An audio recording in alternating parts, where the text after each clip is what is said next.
Olá, companheiras, olá, companheiro e saudações petistas. Essa é mais uma edição do podcast Em Tempos de Guerra, a Esperança é Vermelha.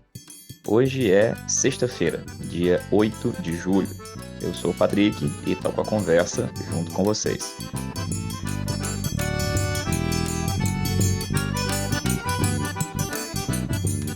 No episódio de hoje, falamos sobre as medidas e as tentativas do governo Bolsonaro de recuperar e ampliar o seu eleitorado. Clarice de Ávila comenta as últimas pesquisas do Rio de Janeiro e o cenário eleitoral carioca. Ouvimos também a companheira Maiara, advogada do mandato do vereador Renato Freitas, que fala sobre a medida que permitiu a recuperação do mandato do Renato e quais são os próximos passos da luta para garantir que o mandato não seja mais ameaçado.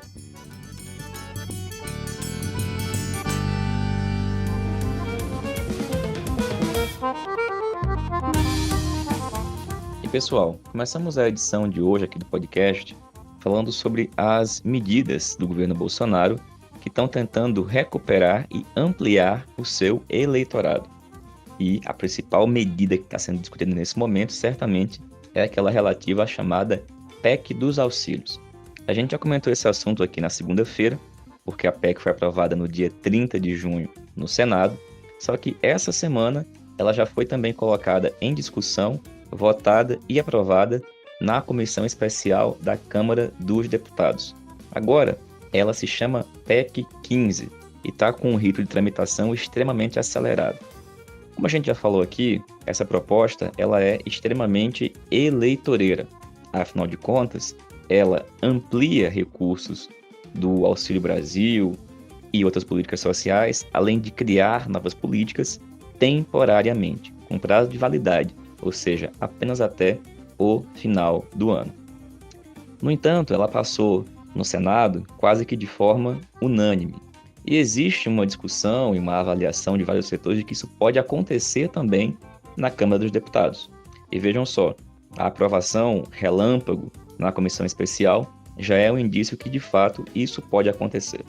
Por essa razão, gente, é muito importante que todo mundo fique atento e que nós façamos um debate muito a sério acerca dos impactos desta medida, não apenas na dimensão política e social deste momento, mas o impacto que ela terá do ponto de vista eleitoral daqui a pouquíssimos meses.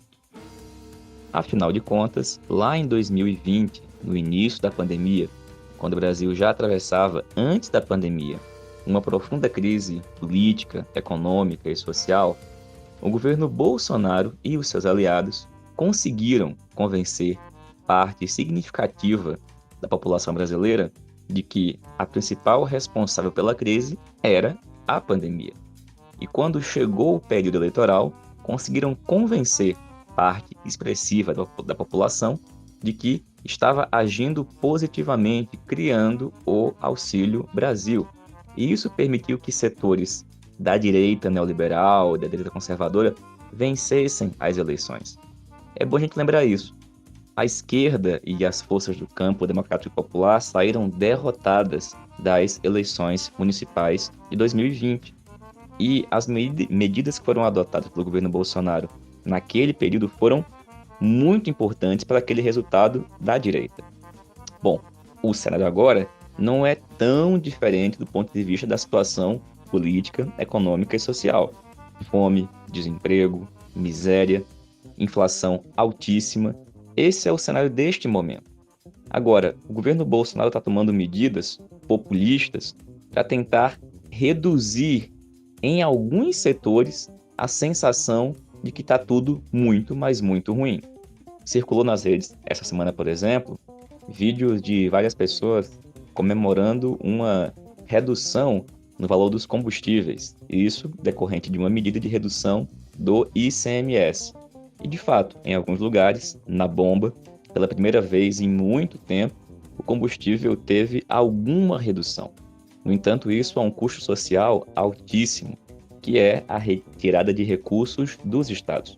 Recursos que poderiam ir para a educação, para a saúde, para a segurança e que não irão mais, porque o governo Bolsonaro decidiu não mexer na política de preços da Petrobras. Ou seja, nesse momento, ele está mantendo a alta lucratividade e a alta renda dos grandes acionistas da Petrobras, seus aliados, e ao mesmo tempo está conseguindo convencer, pelo menos tentando convencer, parte da população de que está adotando medidas positivas para reduzir o preço dos combustíveis. Esse engodo e essa mentira vão ser potencializadas se a PEC dos auxílios for aprovada sem um grande debate político. Porque vejamos, existem soluções concretas que deveriam ser adotadas, que não é apenas a apresentação de soluções pontuais. O momento exige, por exemplo, um programa nacional e potente de geração de emprego. Essa é a grande questão, mas isso Bolsonaro não quer fazer. E esse vai ser o debate travado nas eleições desse ano. Apesar das pesquisas hoje indicarem um cenário positivo e favorável para a eleição do companheiro Lula, as pesquisas apenas retratam um momento. E como nós estamos falando, o governo Bolsonaro e seus aliados estão agindo para reverter esse cenário. Por essas razões, mas também por muitas outras, nós voltamos a falar sobre a importância de nós colocarmos um amplo processo de mobilização popular periódica, constante nas ruas.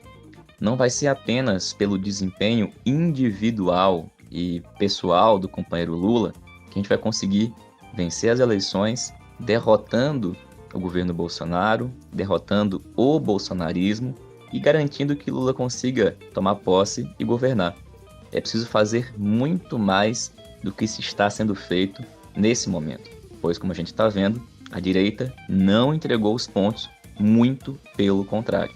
Fiquemos atentos e sigamos muito firmes nessa luta, fazendo todos os debates e pressionando, inclusive, nossos companheiros e companheiras que possuem mandato e que vão votar nessa PEC e em outras que podem vir, para que isso não seja feito de forma acrítica e sem a devida discussão.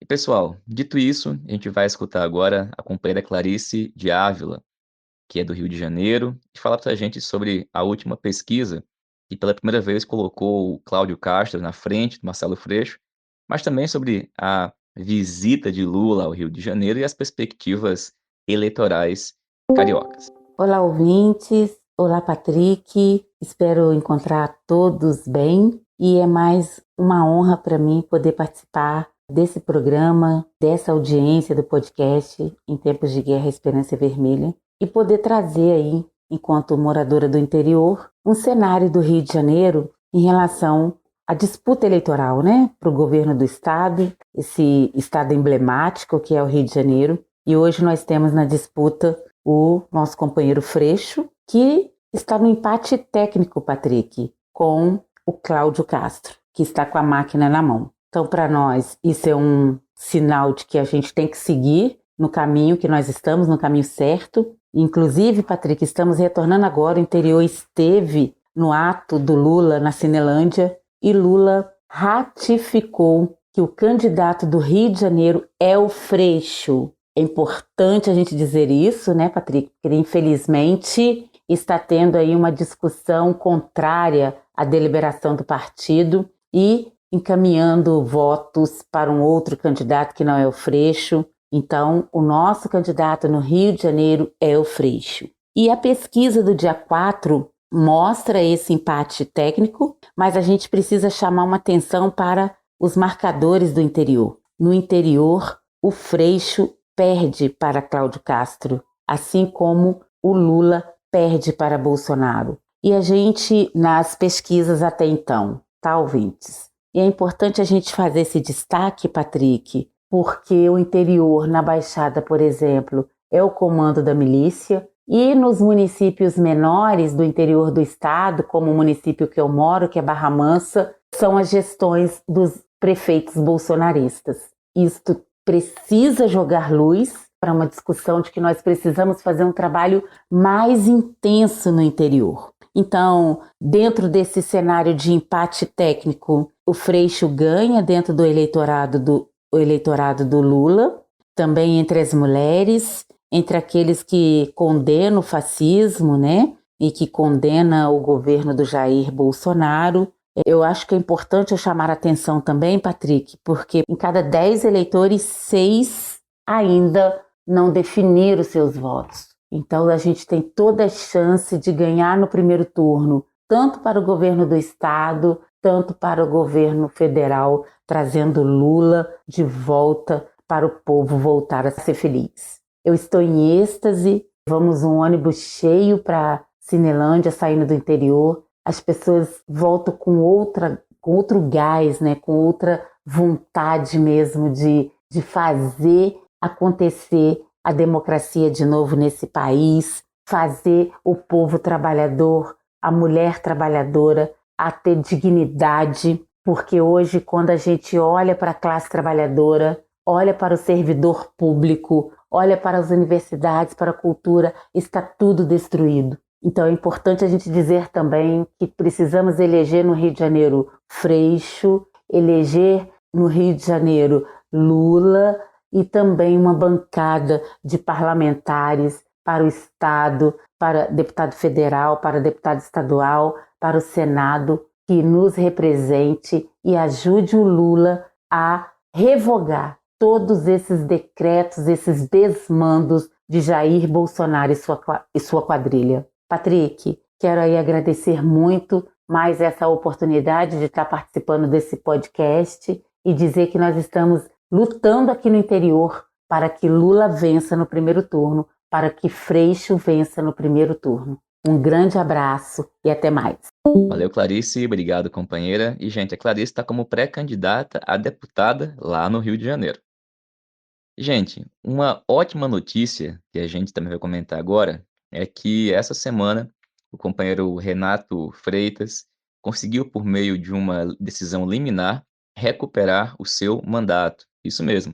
O judiciário reconheceu a ilegalidade da sessão da Câmara de Curitiba, que aprovou a cassação do seu mandato. A gente vai escutar agora a companheira Maiara, que é advogada do mandato do Renato, e fala um pouquinho para a gente sobre essa situação e quais são as perspectivas e os próximos passos dessa luta que segue firme. Meu nome é Maiara, eu sou assessora jurídica do mandato do vereador Renato Freitas. Bom, o Renato sempre foi muito combativo e nunca teve medo de enfrentar as grandes elites curitibanas que dominam aqui o nosso cenário político. Então, a perseguição que ele sofre não é de hoje e não é à toa, né, que ele enfrenta o segundo processo ético-disciplinar pedindo a cassação em menos de 2 anos de mandato. Ano passado, ele enfrentou um processo de cassação por ter chamado de trambiqueiros, exatamente, trambiqueiros, os vereadores que defendiam a cloroquina em plena pandemia e, obviamente, o processo foi devidamente arquivado. Mas justamente por essa perseguição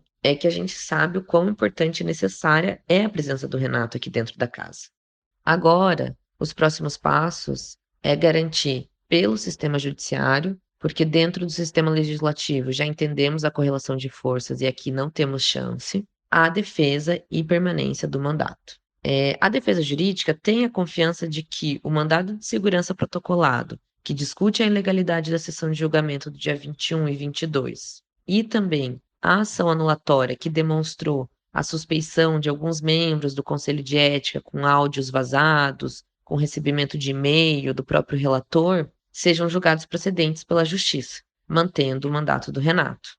Ao mesmo tempo, sabemos que os setores conservadores da cidade têm muita força política, né? E detêm a maioria das vezes o poder da decisão. Então, precisamos, obviamente, de todo o apoio da militância petista e de esquerda que confia no nosso trabalho, para além de nos acompanhar nas redes sociais, comentar, repostar, disseminar a informação que a gente posta, também é importante ajudar a desconstruir o imaginário da população de Curitiba que hoje, né, infelizmente, é de que no dia 5 de fevereiro o Renato invadiu a igreja e profanou o templo religioso. Porque é isso que foi colocado, né, na mídia comum tradicional. Então, é importante fazer aquele trabalho que a gente chama de formiguinha. Comentar com parentes, amigos, colegas, sobre de fato o que ocorreu no dia 5 e sobre como esse processo de cassação está sendo injusto e racista.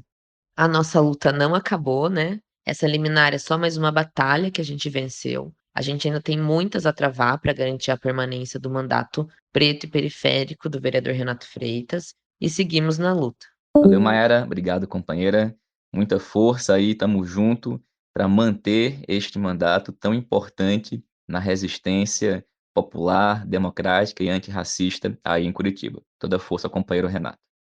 Pessoal, essa foi mais uma edição do podcast Em Tempos de Guerra, a Esperança é Vermelha. Como vocês sabem, uma publicação que sai toda segunda e sexta-feira e que circula entre a militância petista, sendo produzido inteiramente por meio de troca de áudios de WhatsApp com militantes do partido espalhados por todo o país. A gente se reencontra aqui na próxima segunda-feira. Saudações petistas, fora Bolsonaro e Lula presidente.